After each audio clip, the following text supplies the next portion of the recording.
There's only one place in Alabama that can bring together the joys of seasonal allergies, Asian-inspired bridges, and award-winning roses.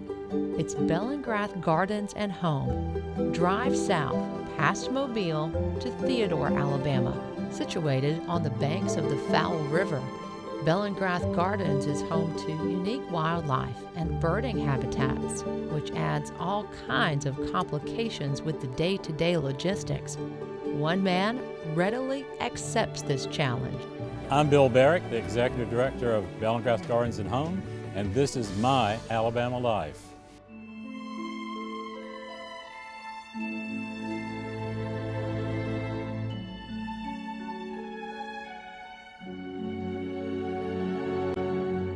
I've been here at Bellingrath now for 12 years, and prior to coming to the gardens, I was at Callaway Gardens for almost 20 years. And so the majority of my working career has been in public gardens. The thing that I love about the career that I have is that you get to practice art through horticulture. We create great art by combining wonderful combinations of plants, get the color harmonies right, the textures right. What's difficult about horticulture is that once the artist puts the paint on the canvas, we as horticulturists then have to continue to maintain that piece of art for, in case of most of these gardens, 3 to 4 months until we change out to something else. So it's a combination of science and art.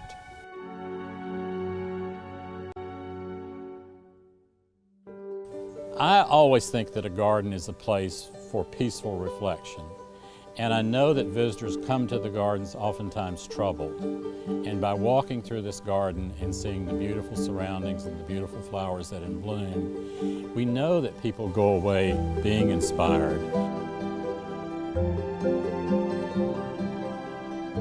This is an oak leaf hydrangea, and it's a native plant in the state of Alabama.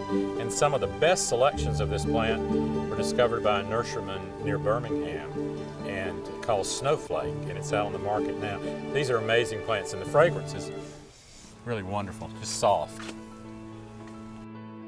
When I was at Callaway, we received a letter from someone that their lives were troubled, and they came to the gardens and with the intent of committing suicide later on. And they actually went into the chapel. We have a chapel here at Bellingrath also, and were so inspired by the beauty of being in that peaceful surroundings that they reflected upon that and they decided not to end their life.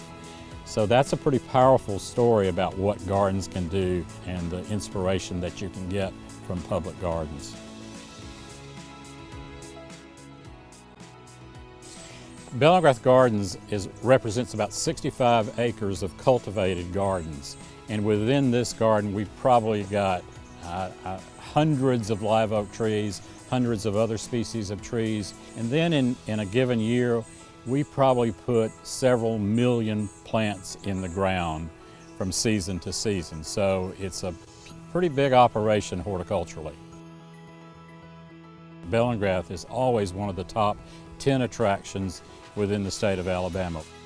In 1917, Mr. Bellingrath, upon the advice of his physician, he asked him to sort of slow down. He was a typical workaholic.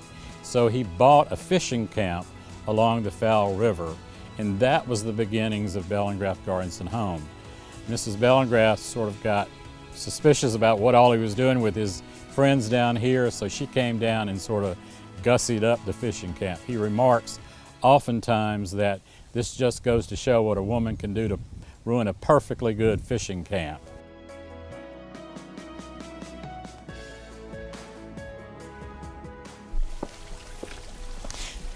So this is my favorite area of the gardens. Also, this is Mrs. Bellingrath's, one of her favorite spots. When she was designing this garden, her designer, Mr. Rogers, who laid out the garden, was really concerned that she might be spending money. And he kept saying, now, Miss Bellingrath, you know this is going to cost a lot of money. And she said, but Mr. Rogers, whose money is it? So she obviously got what she wanted. And I had a bench put in here so that I could come down here and sit and maybe inspire me to do better things.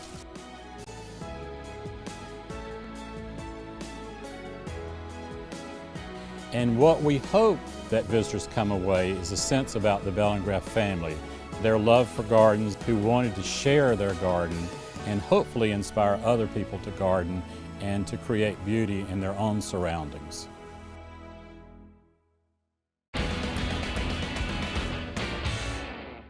Coming up next on Alabama Life, the Hot and Hot Fish Club. Chef Hastings stays true to his family traditions.